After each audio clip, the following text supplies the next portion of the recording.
Hey, good morning and welcome to what looks like a jumble sale, but is actually my attempt to talk you through some of the kit that you're going to need for your Scottish winter course. So Scotland is without doubt the winter season, my favourite time of year, but we've probably come across some of the harshest weather that we see anywhere in the mountains, anywhere in the world, and then still go out and play in it. So what we've got here is what makes the difference between enjoying it and not enjoying it, or perhaps more seriously than that, surviving it and not surviving it. I'm going to run through everything that's on your kit list, try and give you a bit of explanation as to perhaps why it's there, and give you a bit of background on the stuff that we're carrying. We're starting off with whether you're on a winter skills course or a winter climbing course. This is all sort of the stuff you'll carry either way, and then we'll move into the extras that you're going to need if you're on one of our winter climbing courses. So first off, top of your kit list is a decent set of waterproofs. For me, I prefer a set of salopettes in winter. So these are Gore-Tex. Don't get too obsessed with what brand things are in this video. These are made by Rab, but there's plenty of manufacturers that make decent waterproofs. These are salopettes, so they've got full-length zips and they've got a bib. And you just find that the braces will mean that then they're going to stay warm on you, and when you're reaching up, especially in that climbing context, when you're reaching up, you're not going to get an exposed back or an exposed midriff and end up with a cold back or midriff. So I'd say 9 times out of 10 in Scotland, I'm starting with my waterproofs on. So when we meet you in the morning, in your joining instructions, we're meeting at a cafe in Fort William most of the time. When we meet you in the morning, you can turn up with sort of ready to go and jump straight out onto the hill. We'll be sort of spending 20 minutes or so in the cafe, going through an avalanche forecast, going through a weather forecast, learning a little bit about you on the first morning, and then we'll be looking to get straight out on the hill. So you can turn up with waterproof trousers on, and what I wear under those are just a pair of soft shell trousers. So these are sort of a mid-weight soft shell. On that really rare blue sky day in Scotland, I might start with just these on, and I might have my waterproof trousers in the bag, but that's pretty unusual. We're normally in waterproof trousers from the off. I don't wear thermal leggings. I would find 3 layers too warm, and I run cold. I've got friends who like a thermal legging, but if they're wearing a thermal legging, they'll wear them straight under the waterproofs and they won't bother with a soft shell. So if you're going for thermal leggings, wear them next to your skin, and then your waterproof trousers over the top, and that'll be you for the day. If you're going soft shell, don't bother with a thermal legging. Wear your soft shell next to the skin, and then on those 9 times out of 10 days where it's wet when we leave the car, you'll wear your waterproof trousers over the top. And the waterproof trousers obviously keep the rain off, but they also keep the wind off, and a lot of the time in winter we're sat in the snow, so just give you that bit of extra protection from sitting in the snow as well.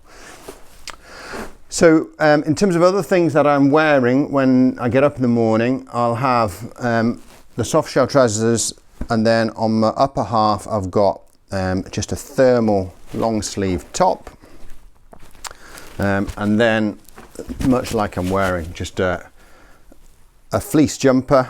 Doesn't matter too much again about make with those, and then I run cold, so I'll often be wearing an extra bit of insulation with a gilet, but for a lot of people that's too much, so just a thermal and a fleece jumper will be enough. And then if it's raining, you'll be straight into your waterproof jacket from the off. So again, I prefer Gore-Tex as a waterproof jacket.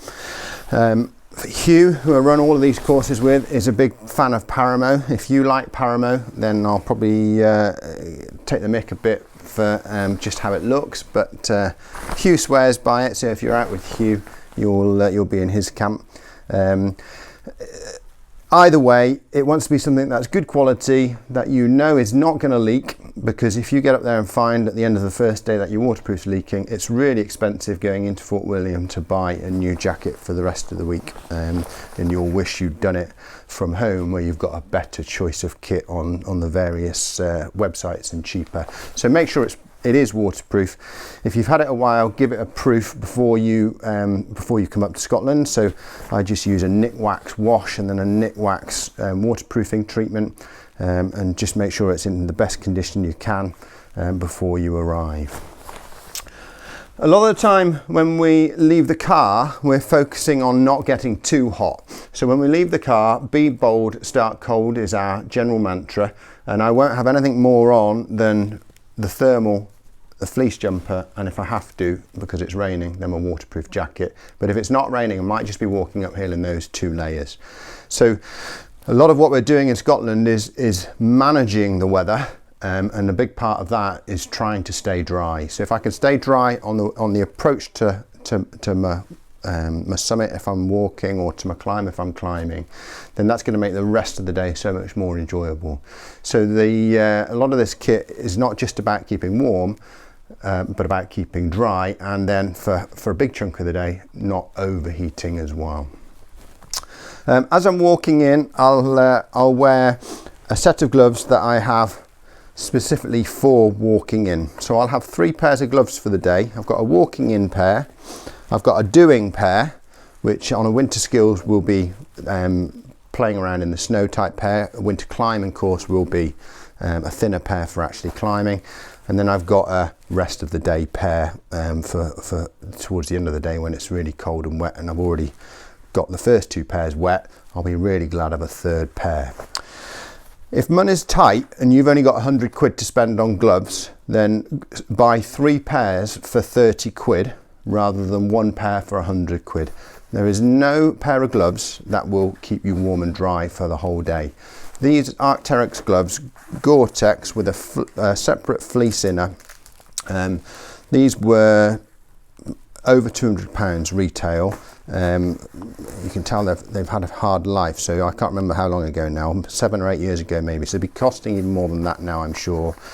They will still only keep me warm and dry for a couple of hours, so you need multiple pairs of gloves. I'll also be wearing my hat from the car, and that's a really good way of regulating my temperature whilst I'm walking uphill. So I can take my hat off, pop it in my pocket, and I can cool down quite quickly then. If I'm getting a bit chill, that can just go straight back on my head. Also wearing from the car will be gaiters. I'm not a big fan of the long knee height gaiters, so I prefer these little shorties. It's just personal preference though. If you like longer gaiters, wear your longer gaiters, but gaiters are essential in winter. I don't wear them any other time of year, but in winter they are essential to keep the snow out the top of your boots once you're in the snow. If you haven't got gaiters on, you get snow going into the top of your boots, then you're going to have wet socks and then wet feet for the rest of the day.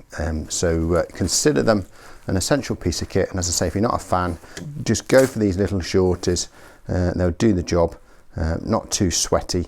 You just do up at the front, clip onto your boot there, and they'll stay in place all day. And then layers wise, my preference in Scotland is for insulation in my layers, so I don't tend to have a separate windproof layer. So I suggest either a fleece jacket or a Primaloft jacket like this. This is the Patagonia, forget what they call it now, Nano Puff or Micro Puff, but it's a synthetic jacket, so it's not down. It doesn't rely on being dry to be warm, and I find that gives me lots of insulation, keeps me nice and warm, the equivalent to a fleece jacket. So if you've already got a fleece jacket, stick to your fleece. If you're buying from scratch, a Primaloft one, warmth for weight, will just keep you a little bit warmer for the weight. And then in my bag, clothing wise, I'll then have an extra layer. often refer to it as a belay jacket, and that's because on a climbing course we'll pop it on whilst we're belaying, but it's just as relevant for you when you're winter walking, if you're on a winter skills course. It's the jacket to put on when you stop. So it could be a planned stop like lunch, or it could be an unplanned stop because something's gone wrong, and you're having to wait out a problem or wait for help to arrive. So a couple of different options with your belay jacket. You can get a synthetic one. This is quite a lightweight synthetic one. So if I've got a really nice day and I know that it's going to be dry, then a lightweight synthetic as an extra layer like this is all right. If I'm going out on a bit more of a miserable day, I go for a heavier weight synthetic jacket. If you've only got one choice, go for the heavier weight one.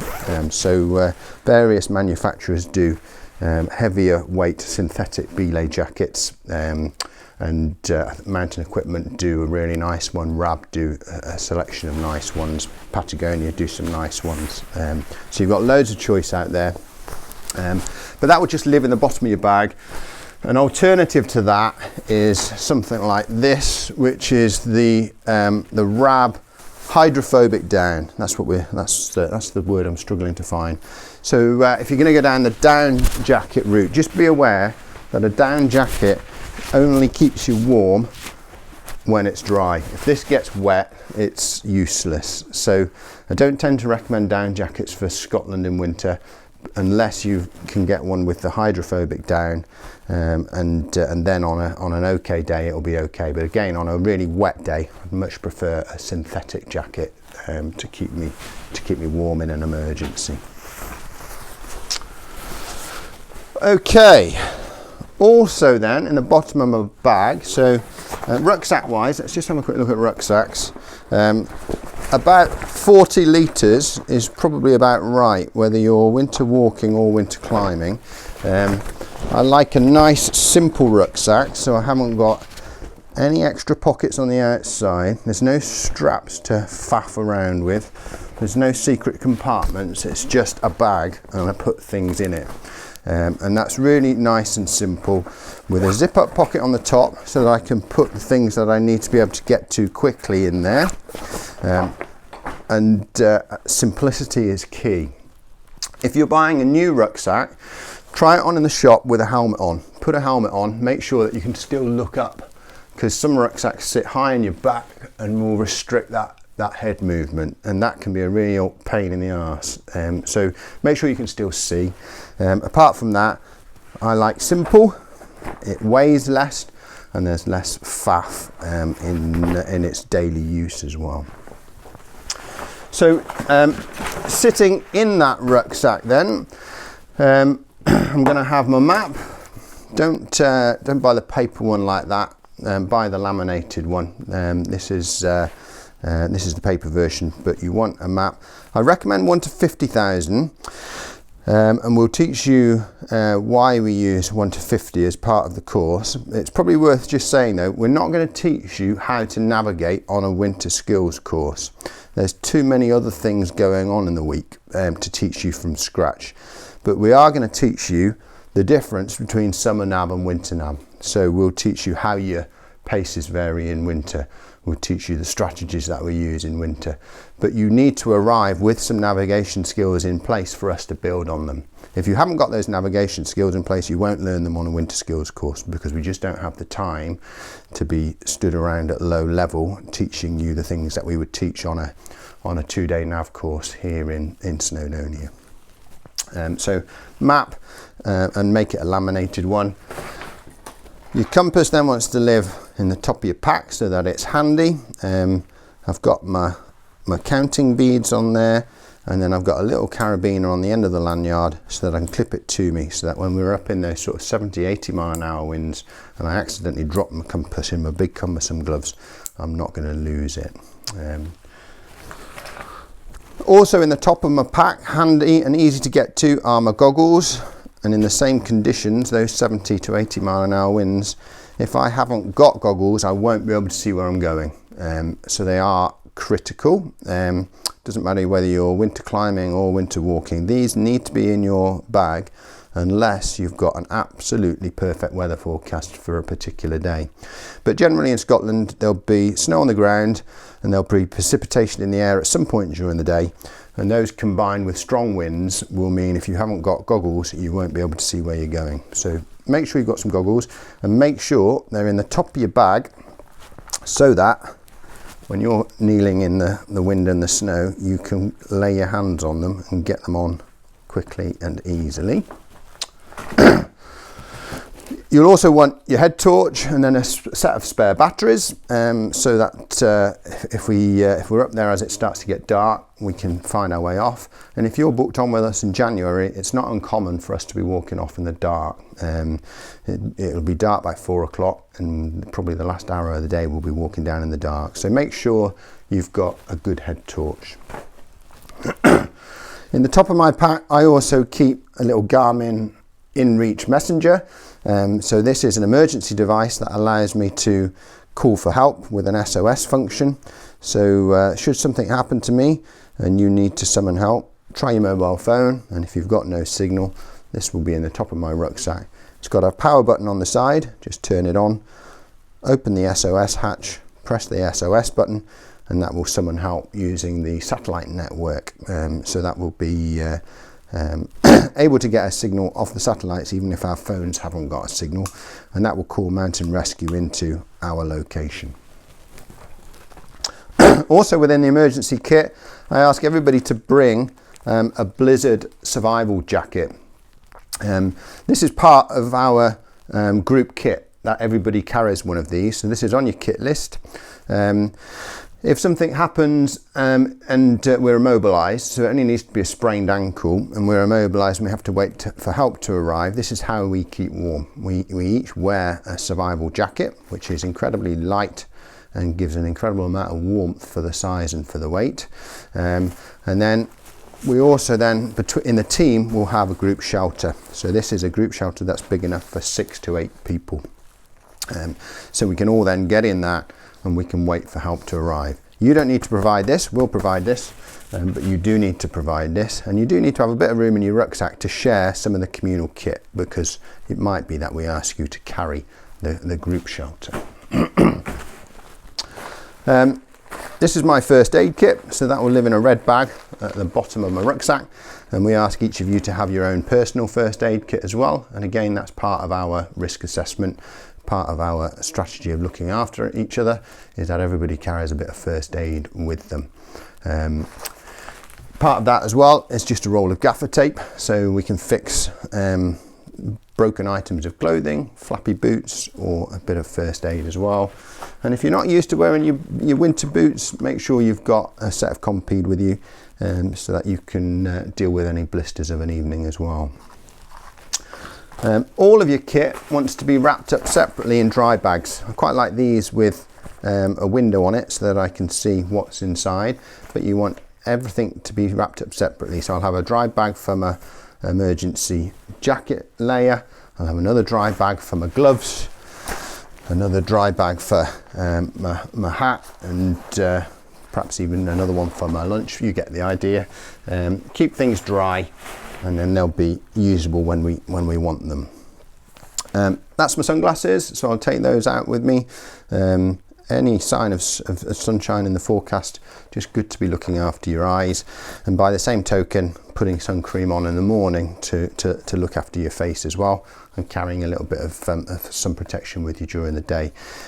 Silly as it sounds, we do get sunny days in Scotland, and when that light is bouncing off the snow, it can burn and it can hurt our eyes quite quickly. So well worth having.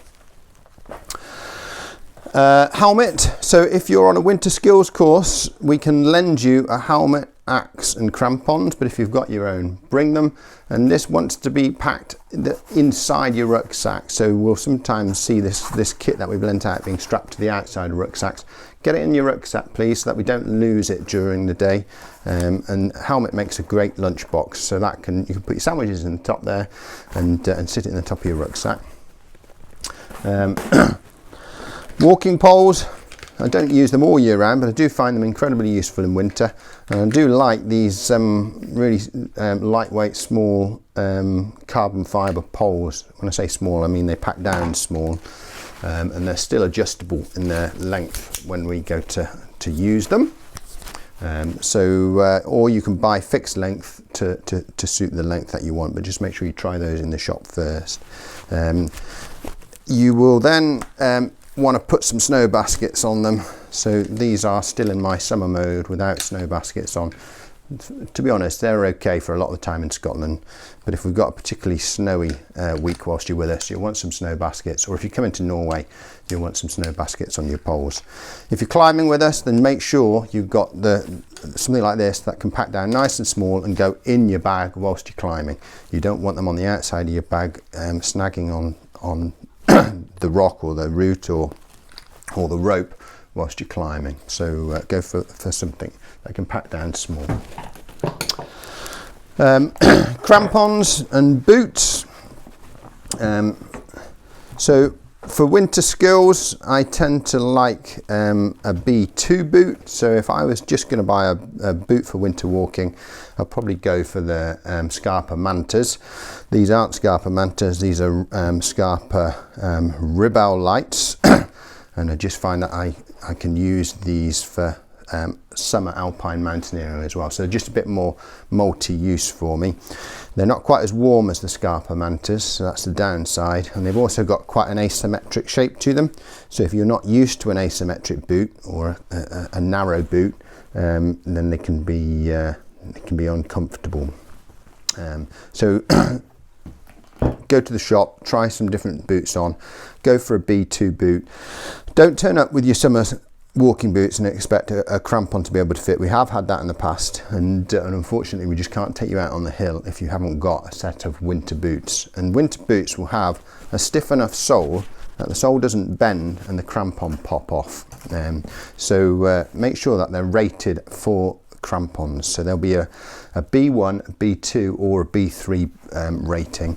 B1 or B2 is fine for winter skills, and if you're joining us for winter mountaineering and winter climbing, then B2 or B3 is the way to go, because you'll have a stiffer boot and a warmer boot, which will take a stiffer crampon and be much more appropriate for going climbing with.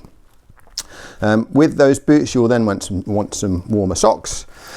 So I tend to have a thin pair of liner socks, just Bridgedale liner socks, and then a warmer pair, thicker pair. The double sock setup means you're much less likely to get blisters. So you'll get a bit of movement between the layers of sock, and that will mean that you're much less likely to get blisters. And the extra warmth will be welcome too, especially if you go something like this, which is a lighter weight boot. You'll want a bit of extra warmth. So when you're trying these boots on, try them with a thicker pair of socks to keep your feet warm.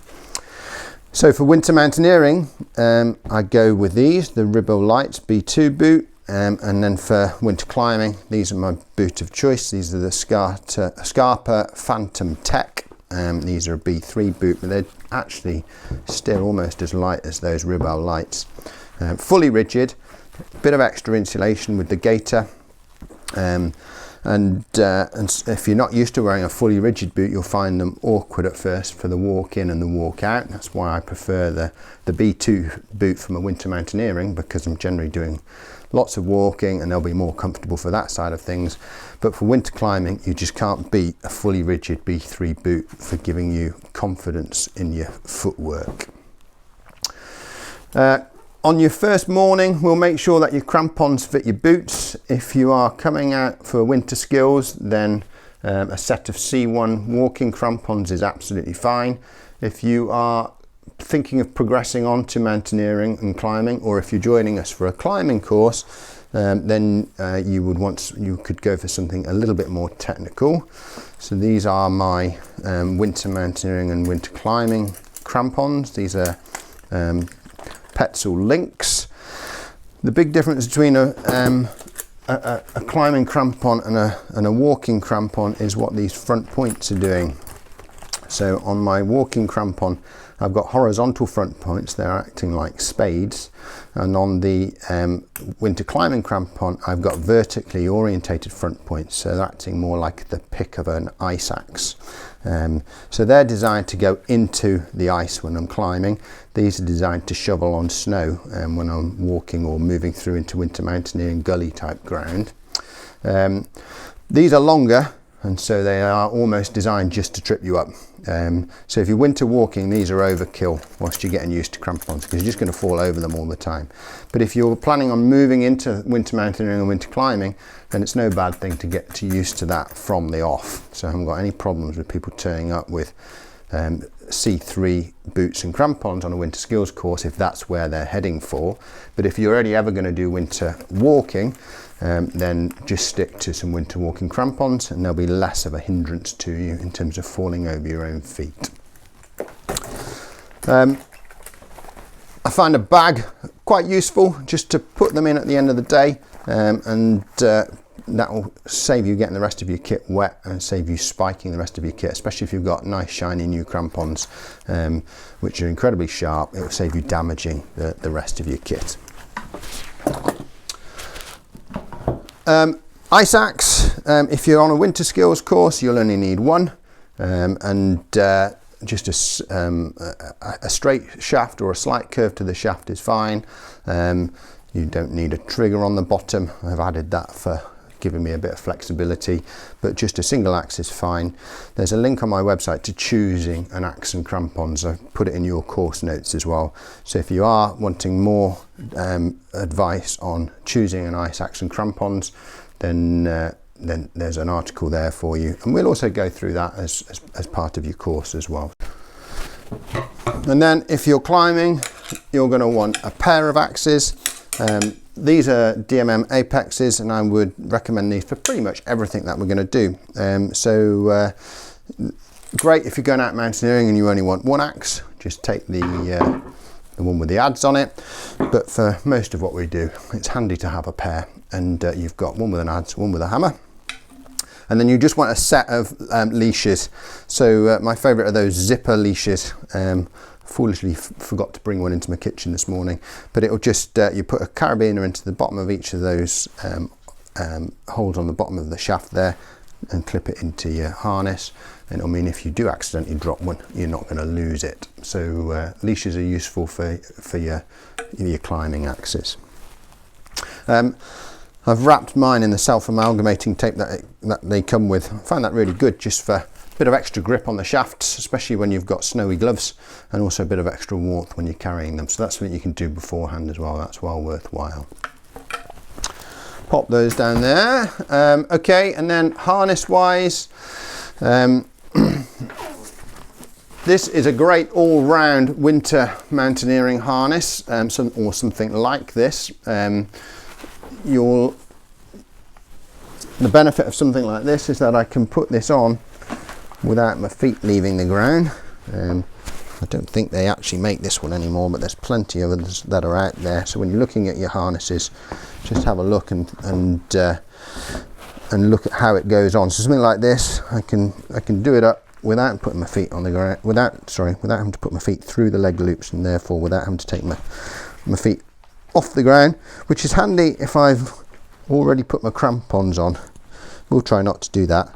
We'll try to stop and put everything on at the same time, but it is handy for those times when you accidentally forget. So that's one option, or you can go with the if you've already got a climbing harness, you can go with a proper climbing harness, whichever option you go for, buy a couple of these ice screw clippers so that you've got a way of carrying ice screws whilst you're climbing. Fantastic. It's just like an inverted crab. You just whack the ice screw onto there, it holds it on the side for you. Much less likely to drop them, and they're obviously pretty expensive. So I will generally carry the rack, and then I'll get each of you, because we normally run our climbing courses at a 1:2 ratio, each of you will carry something else. So that will probably be a rope. So just make sure you've got a big enough rucksack, so a 40 litre will be okay. Don't go any smaller than that because you'll probably have a rope to carry for me. And then on top of that, you'll need your lunch. So bring a good lunch. We won't stop for lunch. We might do if you get good weather on a winter skills course, but we will generally stop a few times during the day and encourage you just to eat whenever you stop. So have that handy and in the top of your rucksack, and then obviously some water or some fluid of some sort. So my favourite in winter is to have a thermos flask. I just have a 1 litre thermos flask, and in that I have some hot Ribena. So that's a really nice way of getting some liquids in during the day. And when it's cold, you don't want to eat. When it's cold, you're not all that fussed about drinking. It can be hard getting the fluids in, but a hot drink is a nice thing to have. Okay, so that's it. Hopefully that's useful and gives you an insight into perhaps why we've put some of the things on the kit list and a bit of explanation as to what they all are. Have a safe journey up to Scotland, and very much look forward to seeing you for your course. Thanks very much. See you then.